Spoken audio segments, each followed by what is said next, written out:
Drilling for oil and gas underneath Houston parks could begin in just a matter of months. That word comes to us from the company in charge of the drilling operation, and it's making a lot of people who live near those parks nervous. 11 News reporter Tiffany Craig went straight to the company that plans to drill to get some answers. What'd you find out, Tiffany? Company officials tell us they'll start testing underneath where I'm standing in about a month. And if they find something, they could start drilling within 6 months. We're told during this testing period they might shut down the golf course for a day or two, but all the parks will stay open. Zelda Brunson knows everyone up and down NOLA Court. Well, I've been here so long. She's just not interested in meeting the newest neighbor moving into the city park across the street. I wouldn't like for them to drill in the park, for oil or gas or whatever.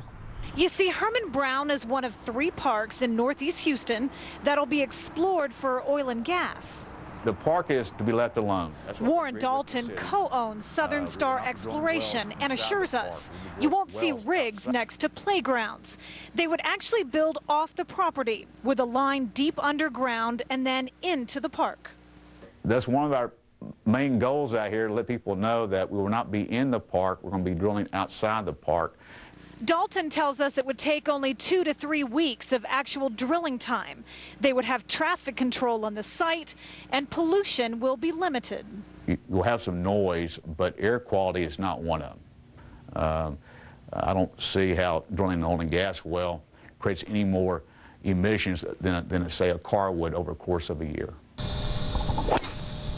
Tim Tyler tees off at one of the other parks on the list. Well, I think they can do that from outside the park without interfering with what's going on in the park. Don't you think so?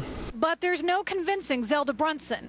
She simply doesn't want that new neighbor. Even if they find nothing under this ground, the city will still get about $200,000 for leasing the property.